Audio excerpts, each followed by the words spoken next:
Okay, everyone. Good morning, good afternoon, and good evening from wherever you are. Welcome to the second seminar of the manifesto, the Open Accounting Manifesto.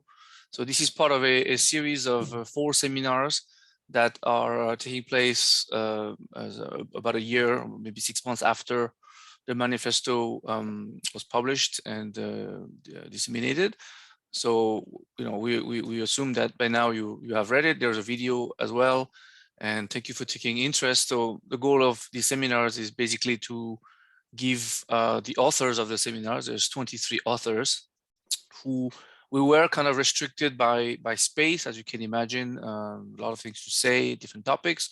So this is a time for things that have been maybe left out and or clarify or go more in depth on the points that are written in the manifesto. So we have divided in different categories. I will always credit one of the authors, Matt Sorolla, who has given the idea plus the suggestions. So last month in February, we had started with the foundations, the general basis of basically why we're doing this, why we had to why we need to open accounting, and all the topics that you have seen probably in the schedule, interdisciplinary with early career researcher, engagement impact, and prefigurative politics. So that took place. That was a very engaging discussion. And the next 2, including today, will be, so I'm gonna mute everybody. So the next 2 will be placed today, looking at different geographical, but not only geographical in terms of place and maybe what we call kind of space. And then the next one will be on some specific topics. And then in May, we'll have the sort of the wrap up with the co-organizer. So today we have the speakers for those topics. The format will be, I will introduce them very, very shortly. The format will be that each speaker will speak for about 5 minutes, 5-6 minutes to really uninterrupted to explain what they have to say. And then, that should take us to about 30 minutes at the most. And then by then we will open up the floor for questions. You are free to post your question on the chat, which I will moderate, or just raise your hand and engage in a discussion. Keep it pretty informal. In total, we'll be done in an hour. Okay, so that's the format. So first we will have Chandana on decolonizing the accounting curriculum. Then we will have Mercy Denedo and Amanza Ijogu on Africa. Then we will have Paula Navarro Perez on the Latin America basis for opening accounting spaces, and then Russell Evans for indigenous. And then we'll have myself. I'll briefly talk about the Asian voices, and then we'll open up the floor. So, in that order. So without further ado, I will leave the floor to Chandana to talk about decolonizing accounting curriculum. I will just specify that this is a very, I guess, current topic, even more so. I mean, all the topics are important, but next week there's actually an event by the EAA dedicated to this decolonizing curriculum. So it's very timely.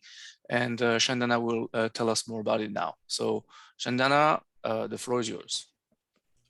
Okay, thanks. Thank you very much, Charles. Can you hear me well? Yeah, that's good. Okay. So sorry about my camera and the lighting. I'm in my office in the campus. So I will try my best to first summarize what we said in this particular opening manifesto within the word limit we had. So basically our argument was that the primary focus or the key foundational message is that as it stands now, accounting curriculum is colonizing. It is kind of colonial condition. Okay? So that doesn't mean that there are no improvements. So actually, in the recent past, I see, or we see generally, there are quite a lot of improvements. For example, bringing in social and environmental accounting, sustainability debate, accountability debate, and all those things have now making some inroads into our curriculum. But by and large, the accounting curriculum is kind of a condition of colonizing. That because it privileges one category of people, one group of people over many others, thousands of others. So that very clear thing that we all know that, but we can communicate that one very well to our students, that this particular category of people is nothing else so-called shareholders. So this dominating or the colonial character of the accounting can be better taught to the students. And then we can think about what sort of things that we can bring in within our own, curriculum limitations to make it or decolonize this particular curriculum.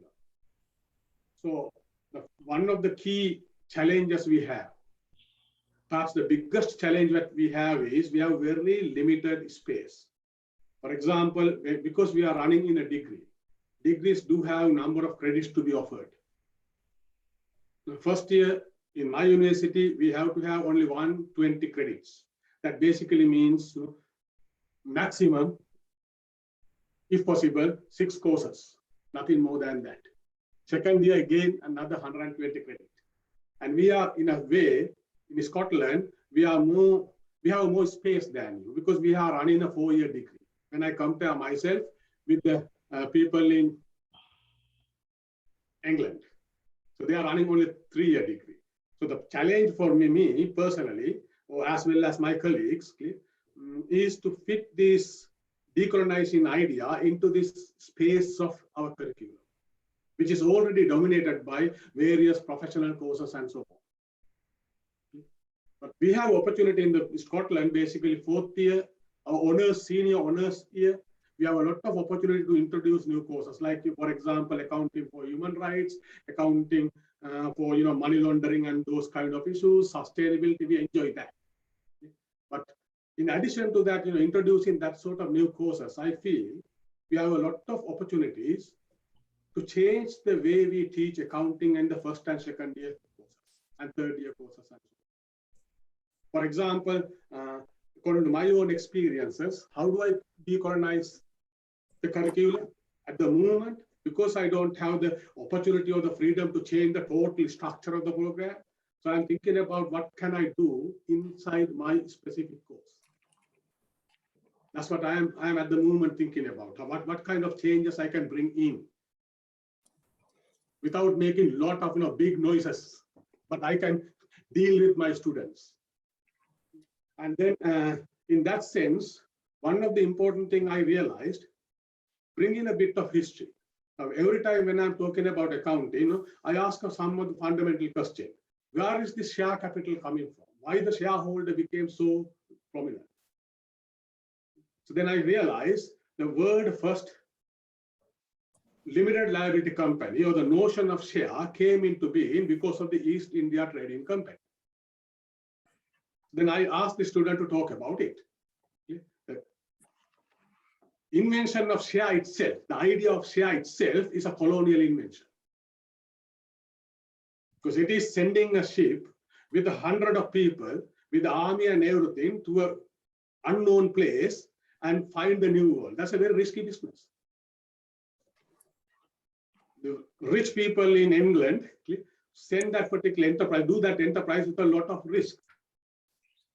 And to reduce that risk, they invented what we call the share capital. Basically, London Stock Exchange and all those things are invented because of this colonial enterprise. Then you realize, okay, here is a colonial history. There are the colonial roots of the idea of capital itself.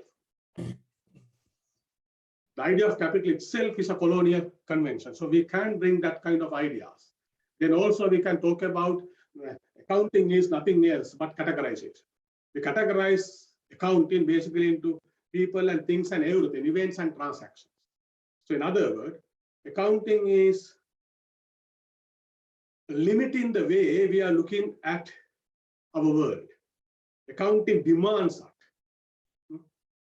Accounting condescending upon us a particular way of looking at the world. So we have to look at events and transactions only as expenditures, income, asset, liabilities, and equity. and everything has to be contained to that one.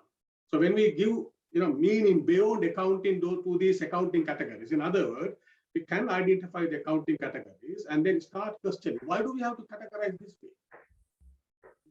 So when we do categorization this way, what it hides, what it not telling us. So we can bring that sort of discussion into the classroom very actively, very nicely. And then the student will start thinking, yeah, there is a point here.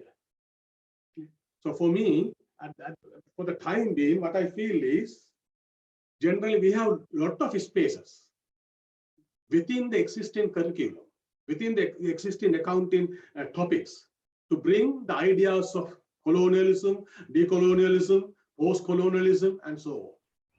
So that's what I generally feel. And in doing so, people should be given an opportunity to emancipate themselves. In other words, for me, in my perspective, emancipation doesn't mean a huge, big thing, but giving the people opportunity to reflect upon their own conditions. If you are making them capable of reflect upon their own condition from their own way, depending on their own situations, that's what we can do. So that's what I thought about conveying to you. My key message is that. Yes, so to repeat it again, to summarize it again, yes, we have bigger opportunities of creating new courses, especially at the higher level, postgraduate level. And undergraduate level, first year and second year do have spaces where we can put something in. So that's with that, I will let the other people talk. Thank you, Jenda. That was great summary, and I like it because you actually give concrete examples of what can be done, but we can discuss that maybe later when questions. So the next one will be now we're going to Africa. Mercy and Amanze, I don't know if you're doing both or which order, but either of you can take the floor now. Thank you. Okay. I think Mercy can go first, and then I'll pick it up from there. Okay, thank you. Thank you so much for this opportunity to engage. I mean, myself and Amaze, we've been talking about this piece for a while, and we hope that it will create the opportunity for others to engage. And for us, when we were thinking about what to include in this piece, the initial draft was really, really long. But because we had a very limited word count, we had to highlight the ones that we feel are relevant. And but when you look at the piece, we felt there's a need for us to look at the African context, look at the past in terms of the colonial trade and the impact on the African context. And when you look at the accounting literature, we are yet to know more about the role that the Royal Niger Delta, Royal Niger Company played, for instance, in Nigeria, particularly within the Niger Delta region. And when you look at, there's a piece I read by Ken Saro-Wiwa, Genocide in Nigeria, where he talked about the role these companies, for instance, the Royal Niger Delta, they played in colonizing the Niger Delta region. Within the accounting literature, we don't really know much about that, and the way they structure their contracts to take things from the native. And these are the conversations that we feel we need to explore further. And in doing that, we need to understand the past. We also need to understand the issues around environmental racism. I know a lot of colleagues, they've written quite a lot on environmental pollution, human rights violation within Africa. For instance, Sarah Lau have talked about the Niger Delta region, the Tanzania context. Myself, Amaze, Egbon, we've written about the Niger Delta region, the issue around the lack of transparency, governance, and so on. And other people, they are looking at the Ghanaian context. I know Chinyere and others, they've been looking at the Ghanaian context and looking at the issue around human rights and environmental racism. But we felt there's more within that space that we need to explore and to understand the role accounting researchers can play in creating visibilities around that issue, and also to advocate for change within the region. Also, in doing so, we try to identify areas of research that accounting researchers can explore, particularly in linking the SDGs to accountability, transparency issue, and also in creating platform for not just Black ethnic minority academics to engage, but to also create the platform for other scholars to also engage within the context.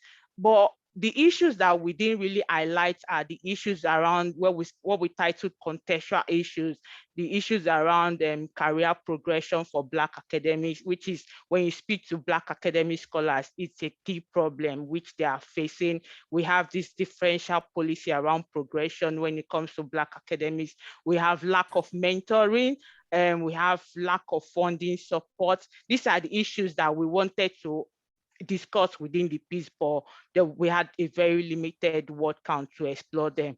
So Amaze. Thanks, Mercy. I think in addition to what Mercy has said, just thinking about Africa, most people think of Africa as a homogeneous kind of unit, but it's quite, you know, it's not that way. It's made up of very many different groups and nations, and even within those nations, they have different histories. And a lot of these had their traditional forms of accounting, and we don't know very much about those traditional forms of accounting. We've had this Western form of accounting come into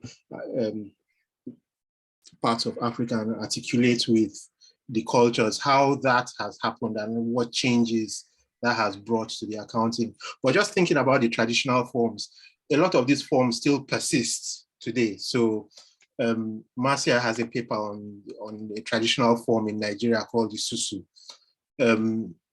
And you know, that's a traditional form of sort of cooperative finance. But those forms still exist. They've evolved and continue to evolve. You know, in the part of Africa I come from, in Nigeria, the Niger Delta part of Nigeria, there's an apprenticeship system which is traditional, and a lot of it relies on forms of accounting. We don't know very much about that. If we think about the colonial past, like Mercy talked about the Royal Niger Company, in terms of colonization, what happened was that the British government chartered this company and gave it a portion of territory to govern, really. So they were a commercial company, but also a governing unit, and accounting played a significant role in the ability to subjugate and to govern that space. And we don't know much about this. So there's a sense in which there's a lot we don't know about Africa, which we could. There's also the sense in which a lot of research on Africa draws on the Western theories to understand Africa. But we have our own indigenous African thoughts. We have our own indigenous African philosophies. I mean, if you look at the writings of people like Achille Mbembe, where he talks about necropolitics, and Kwesi Wedu, where he talks about the Akan system of thought. A lot of those kind of African thought systems, both in terms of philosophy and sociology, could ground the understanding of, you know, of Africa and the research on Africa. And yet there's that sense in which this is not completely acceptable to the journals which we seek to publish in. So I think there are those conversations which need to be had, and a space which needs to be opened up for indigenous African thought and theory. I think I'll stop there so we don't run over time. Oh, that's great. Thank you. The idea is to put things on the table per se, and then we're going to get back to, I'm sure there'll be a lot of questions on that. So thank you both, Mercy and Amenzi. So next we'll have a Latin American basis by, I think Paula is here. So Paula, you can, you know, open your mic. Yeah, go ahead. Thank you so much, Charles.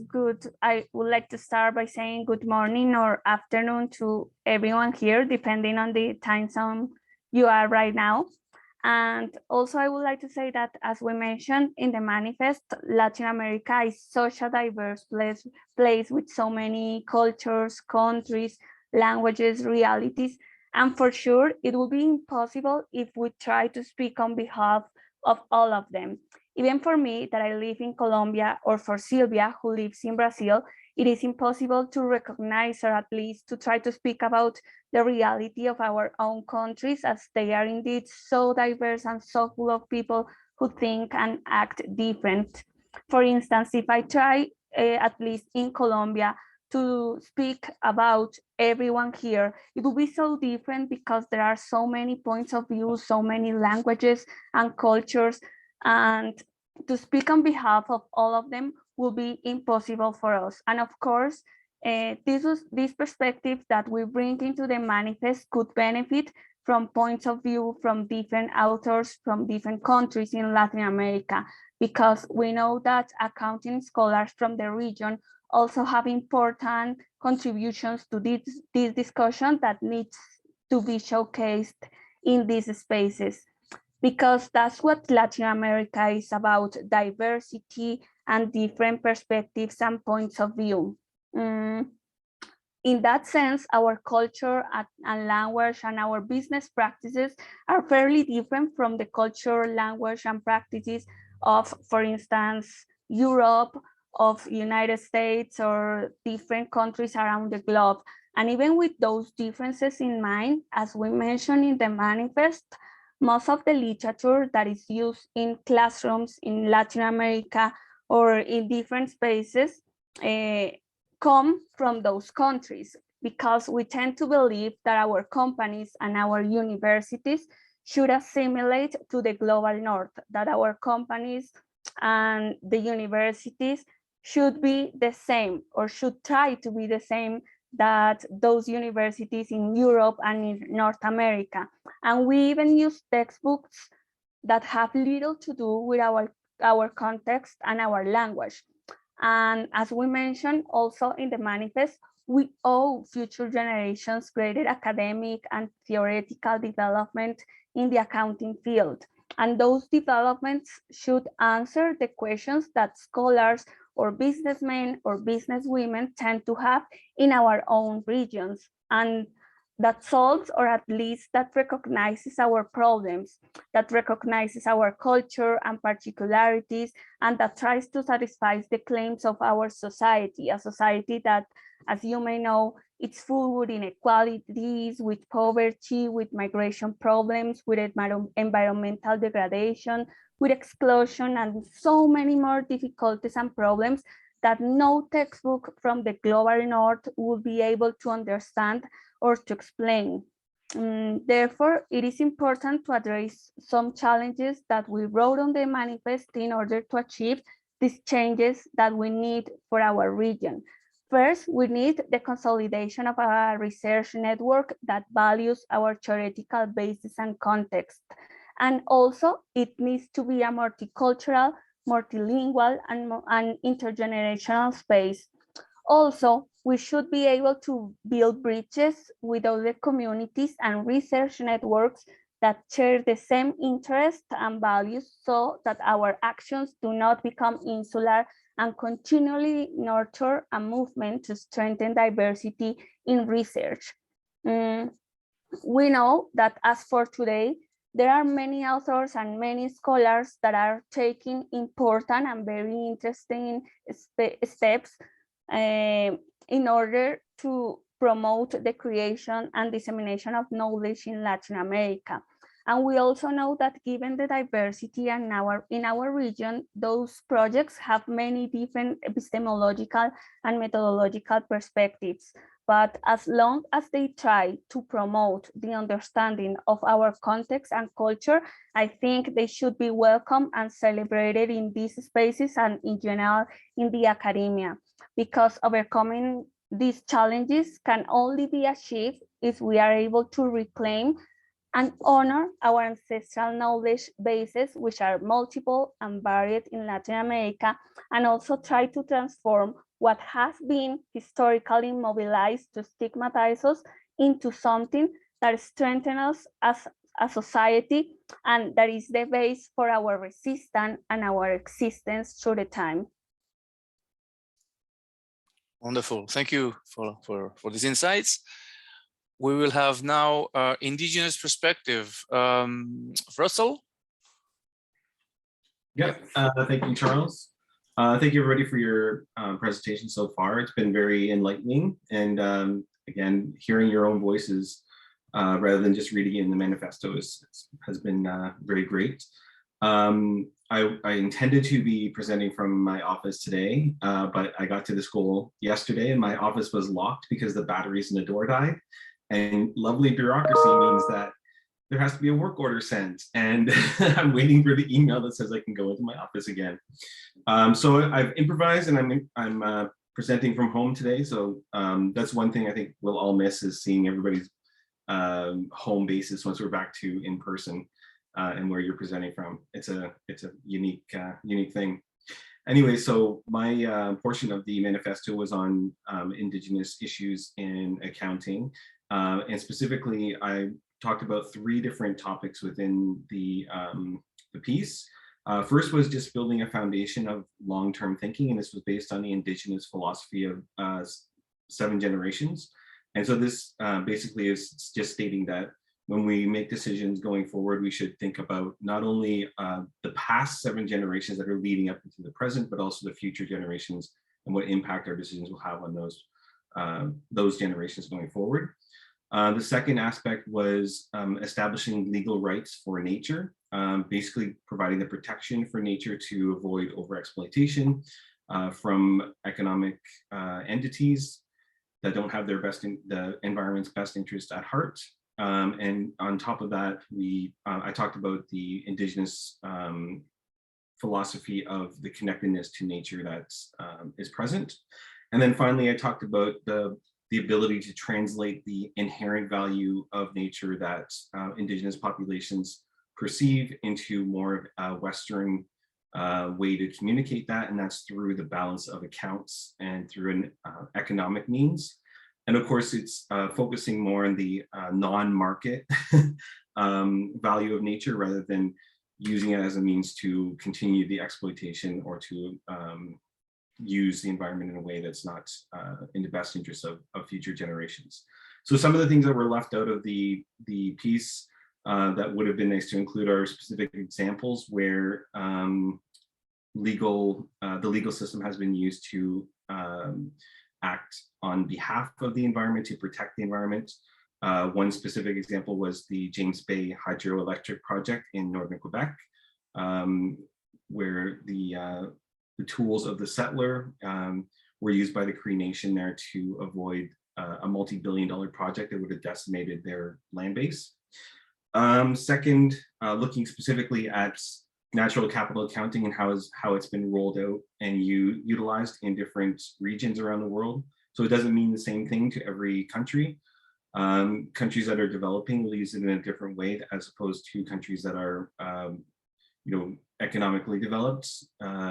And really it can be used as a means to legitimize some countries that aren't necessarily big players in the market economy, but also reducing some of the exploitation that occurs in more advanced economies on the environment, especially. So again, the overall goal was to really shine a light on the exploitation of nature and look at indigenous stewardship and indigenous philosophies as a way to mitigate some of that exploitation. That's it. So thank you very much. Great, thank you, Russell.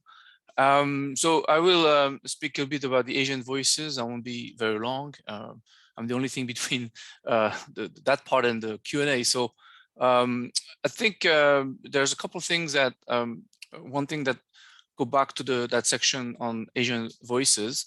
I mean, when we discussed the Asian hate crime, and like the xenophobia appearing especially in North America, but I think also having myself grown up in Europe, racism is for like every people of color. So the experience of that, especially in the context of, as you know, recently with the COVID pandemic, it started in an Asian country like China. So that has obviously had some impact. We have heard horror story about, Asian people being just attacked because they were pointed out to be the cause of COVID, right? So without them making a distinction, which doesn't matter. Those kind of issues maybe are too recent to be explored, but I think this is not a new thing. I think because a lot of it has been maybe less visible and less mediatized for whatever reason, right? So that we point out in the manifesto. The increasing number, I mean, in academia globally, as you may have noticed, there's a lot of Asian background academics that you see, especially doing certain type of research, which is maybe not the ones that we particularly are excited in this community, but they are still there. And what is striking for me is that most of them do research that is non-Asian based or Asian context where they could.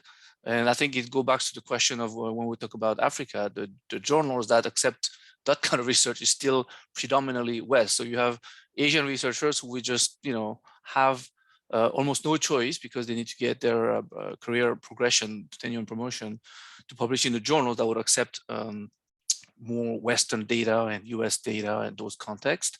And that's a pretty, I think it's that situation. So that can be hopefully improved. That's, I think, a similar issue. And I will just end on a note more personal. So I myself, like, there are Asians and then there are Asians who are Asian something, Asian Europeans, Asian Canadians, Asian Americans. You have those who have grown up to higher education and come do a PhD or even come for work as an adult age. And you have people like myself, where I was pretty much almost born in France, for example. I was 2 years old. And sometimes there's a big distinction. Like a lot of people would look at people like, I think it's true for every ethnic background, but you have, I'm from South Korean background, right? So, somebody who comes straight from Korea to Canada or to Europe have a very different mindset than somebody like me who has grown up in my life. I mean, I'm going to make a very funny joke that maybe only I can make. I'm considering myself like a banana, right? I'm yellow outside and white inside, kind of. So you have to make that distinction that outside, for example, if I start speaking French, which is my first language, it's a very unusual thing to see, especially in Canada and the US. And I think some of it, I'm not sure if it's to be normalized or not, but understand that just because you're from a certain background, the stereotype that come with it should not be systematic. And I think in the particularly, I'm talking more in the community and accounting. I haven't been particularly a victim of microaggression or racism blatant. Sometimes you feel that way, but I know that a lot of our colleagues have. A lot of colleagues who are BIPOC, non-white, have experienced that, so it applies to Asians as well. So I will just end there on that note, and then open the floor for any question. I'd like to thank all the speakers, the authors who they represent their co-authors. In the case of Mercy and Amenzed, they have spoken both. It was a question of availability, but of course they represented their colleagues very well. So anyone wants to have any questions specific to a certain author or certain topic, feel free now. I didn't see anything on the chat, so I think we can have a very flowing, nice conversation. So.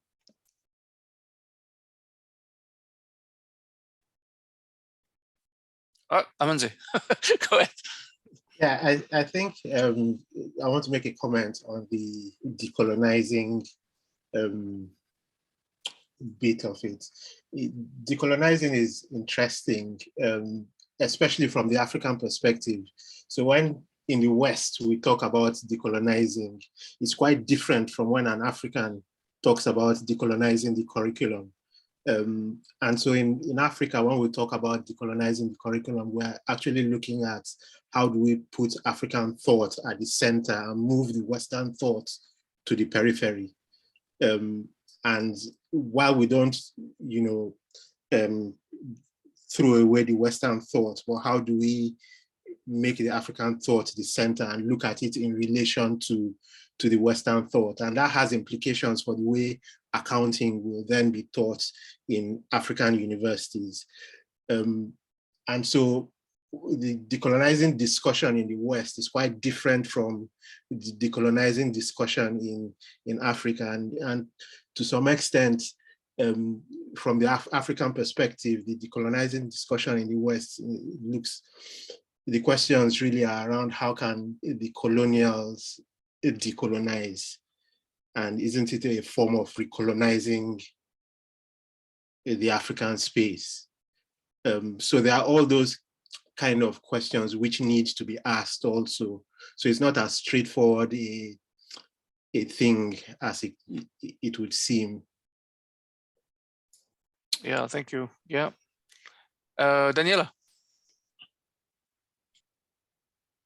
Yeah, my comment really relates to what Amanse just said too. I thought about it before, but I'm not really good in formulating it as a question, so I just throw it out as a comment. I am really fascinated about that whole topic about decolonization as well, and it's kind of, you know, really hard to like narrow it down to one topic as diverse as, you know, we have heard in the talks the different cultural aspects are. I think so diverse that topic is too. And to me, like I've come kind of to that position to think that it has to start with a reflection on ourselves. And that kind of, I guess, mirrors a bit what you said just, Amanse, about the conversation is different in the US than it would be in an African context, in different African countries. So I find like we often approach it as,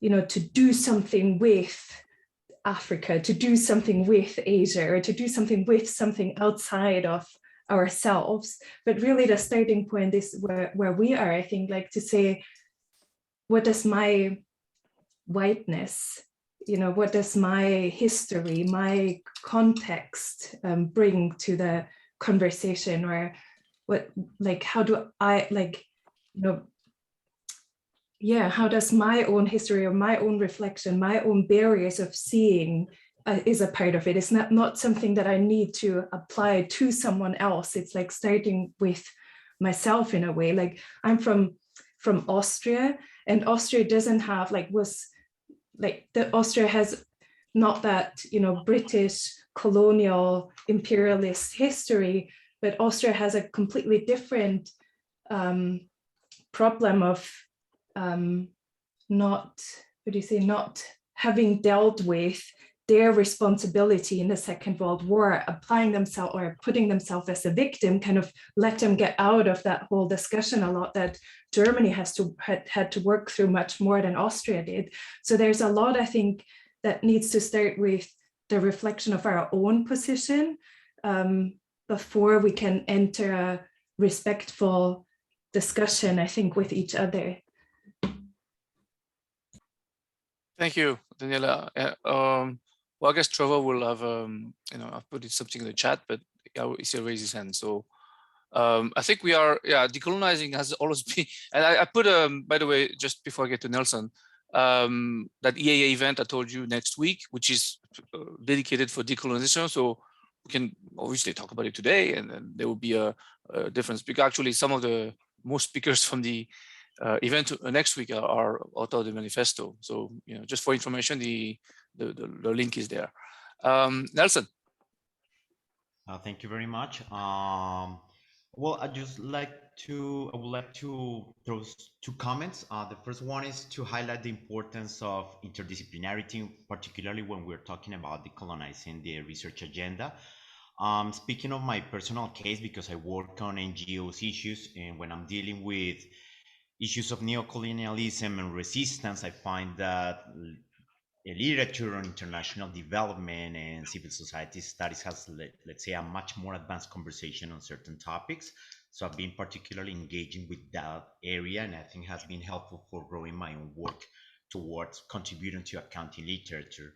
And on that sense, in time with something that just Professor Trevor highlighted on the chat, in terms of how to actually enact the purposes of the manifestos and how journals can encourage the conversation.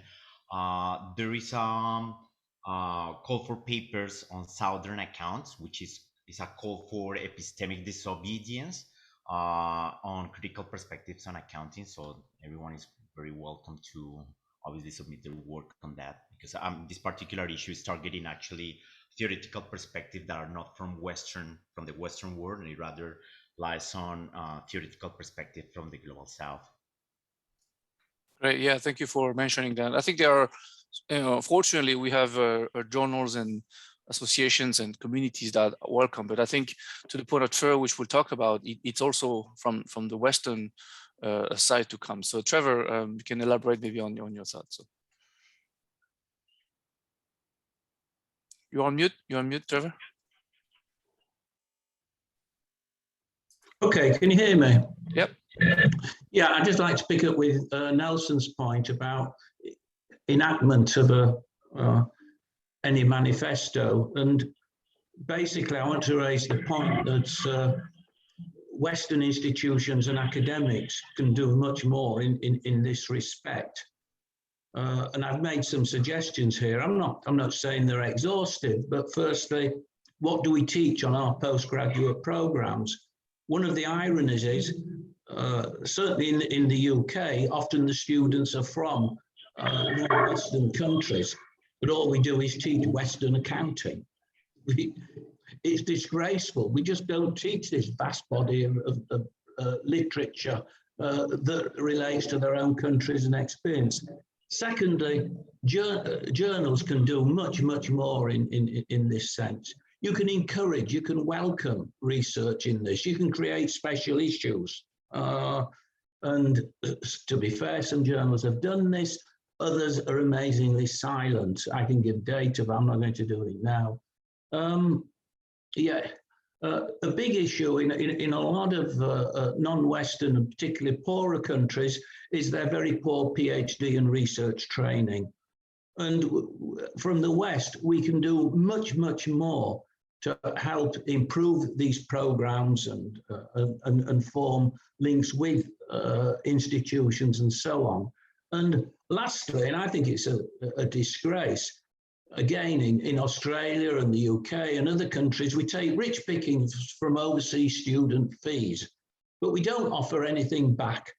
We don't offer many scholarships to these areas and so on. So I'll finish there, but I'm sure there's much more, but it's just that we have a responsibility here. Yes, I think everybody agrees that there's a work to do from the side to welcome this research and this teaching as well. Ev, did you want to speak up to your comment? I think it's much easier and pleasant when you, we hear your voice. Hello, everyone. Can you hear me? Yes. Okay, thank you. Thank you, Charles. I just got back home. I'm sorry, I was dropping off my kid at school. I don't feel very legitimate because I come from, I am a white person. I come from France also. So we also have, as everybody know, a very long colonial history. I don't mean to, I'm here to more ask questions and listen. So I'm sorry for taking space. I was wondering if we can talk about where the decolonization and like I wrote, the diversification of accounting can be done. The way I see it, like if we want to fight systemic barriers such as systemic racism and the silencing or dismissal of indigenous and BIPOC voices, especially by Western academia, I have the impression, and I'm sorry if my view is still narrow or kind of small about how to approach things. I have the impression that it would be easier, but maybe it's not ambitious enough to do it locally and in forums such as the one that we have today, and build up from there and take up the space that all of this deserves, and trying to reconnect all the parts, because the challenges are so daunting in a way, the way I see it, instead of trying to tackle the entire system, or am I seeing things in a dichotomy way that is just not realistic. I don't know. I just want to apologize if this is not very accurate and very white-centered. So I'm very curious to hear what everybody thinks, and especially our panelists today. Yes, Ev, you don't need to apologize for this. And all questions are welcome. That's what we want. I'm learning. Yeah, no, it's great. I meant, of course, any panelist speakers today. I think that's a real questions for some of you. So if you want to address it, just raise your hand or speak up. For Ev. Yeah, Mercy, go ahead, please. Yeah, and thank you for highlighting that. If I think from my own perspective, the way I see the issues that we've talked about today and the ones highlighted in the manifesto, which we are even yet to cover, is not just one issue. They are so multifaceted that we can't explore all of them today. But I think if we have to start giving voice and enabling others to have a platform to engage, we need to pick them one after the other and see what we can do about each issues that have been identified. Like Trevor just mentioned the issue of engagement with scholars from marginalized community, engagement with scholars from Africa, for instance. We have a lot of them in the West who are trying to explore or carry out research on Africa and in other contexts to understand how they can give back to the community where they came from and how they can ensure that they are able to engage within their local community. But we have the issue of lack of funding and lack of mentoring. And even when there is a mentoring scheme, when it comes to Black ethnic minority academics, those schemes are not really effective. So if we don't have the system in place to empower them to go back and do some of these issues, to carry out some of this research that they need to conduct to identify those issues that they need to create an opportunity for people to engage on, it means we won't be able to address some of these issues that we've identified. So I think the way forward is to look at one issue at a time, individually, look at one issue at a time and see what can we do to address one of these issues. If we can do that individually, I mean, we'll be able to make a difference from my own perspective. Thank you. Great, thank you, Mercy. Any other panelists wanted to respond? Okay, I think we have a comment. I think there's a question in that comment. Driver Ramirez, did you want to speak up to what you wrote? Okay. No, I'm just interested in hearing what other people think. You mean okay? Well, all the panelists, I asked if they wanted to jump in on this. So if I didn't hear that, I'm just gonna move on to the driver's comment. So, but I mean, we can come back and forth. Huh? It's all part of conversation. So. Okay. Yeah, Trevor, go ahead. Firstly, thank you. Thank you for the meeting. It was great. It was a great meeting. I say that the colonial post-colonial perspective has pretty important approach for thinking our discipline and our society. And I say that in line with some Chandana papers and Hooper papers, we need to think the roles of accounting, because not always the constitutive and transformative roles of accountants appear in other contexts like Asian context, African context, and Latin American context. Now I am writing a paper with a friend about the precarization with agrarian workers, and we in my experience work since that perspectives is a self deconstruction, because first we start our paper with North perspective, you know, European and USA perspective, but with the time we think seriously this kind of perspectives, and we found that the colonial perspective is the most important approach for think our society. But in this process is a self-deconstruction, because it's the problematization of our colonization. Okay, because I am in Colombia, and I think the problems of Colombia for other perspective, North perspective, or so on. So my point is what happened with the self-deconstruction, because I think it's very important in this kind of process. Thank you. Great, thank you, Driver. Russell, did you want to address that or say something? That's fine, so go ahead. Yeah, not a problem. I was actually just going to comment on the idea of decolonization, and this has sparked some interesting thoughts on my end. Just the difference between countries in Africa versus North America, and the idea of decolonization, because we see it as a very daunting task here, where we're our indigenous population is outnumbered about 20 to 1. So it's a little bit different perspective in terms of trying to achieve that idea of decolonization. And we're going to talk about this next week during the EAA event. But really in Canada, I think the more realistic perspective is pushed toward reconciliation. Because unfortunately, unlike the movie Avatar, the colonists don't go home at the end of the movie. They're going to be here.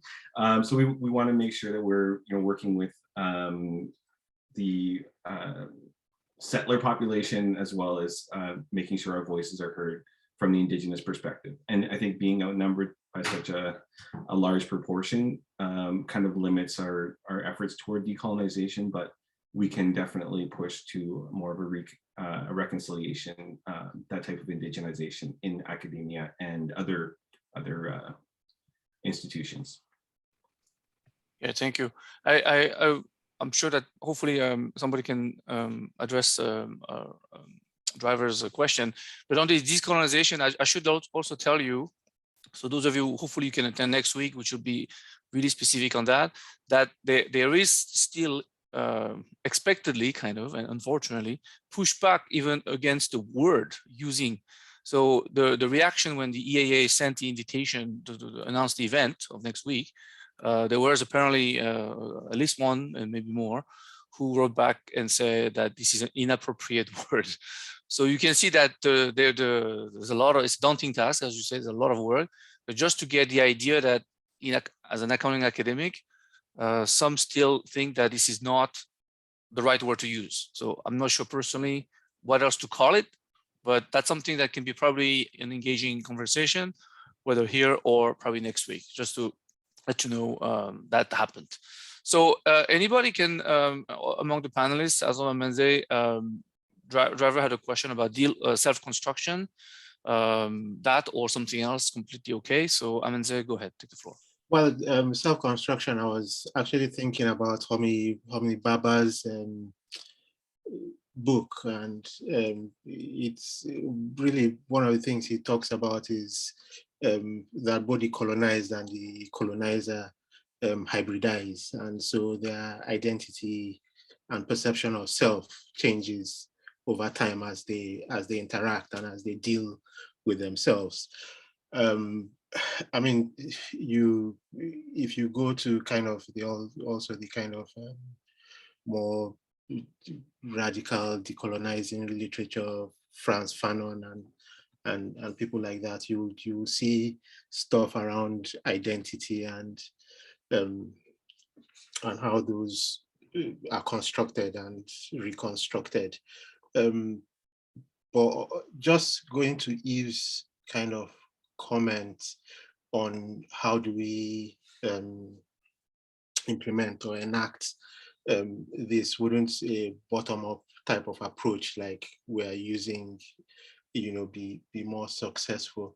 I think we need to approach from different kind of angles. There's a lot of stuff which Trevor has talked about, capacity building, especially in these kind of places in Africa and in Latin America. There's a lot of capacity building which needs to be done, but at the same time, we need to, the journals here need to open up spaces, editorial boards, reviewers, to be more accepting of that kind of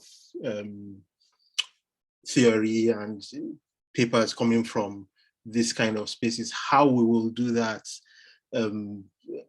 I don't know, maybe Charles might be in a better position being, on an editorial, an editor, and seeing it from that kind of perspective.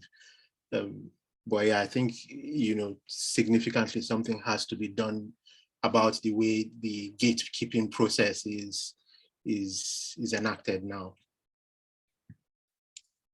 Yeah, we are, I know that we don't have much time, but we've done recently a survey on Africa context only, and the results are starking in terms of how much African context study are.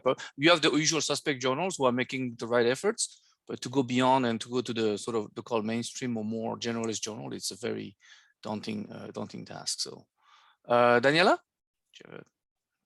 Yeah, I wanted to come back to what you just said about the problems with the word decolonizing, and without knowing any more details about that comment that you or the organizers have received, I thought it is worth, I guess, looking more carefully about the source of that concern, because in that context and in other contexts like sustainability, for instance, we did observe a kind of corruption of that term, and all of a sudden everything was related to sustainability, which then kind of watered down the original discussion into some sort of mainstream capital market kind of approach. So if the concern was, in a North American context, decolonization would really be about giving back the land, which is not going to happen in an EAA debate. So we should not use that term to then, kind of hitchhike that word and feel good about it. If that's the concern, I think it's something to really take seriously and engage more. Is it more from,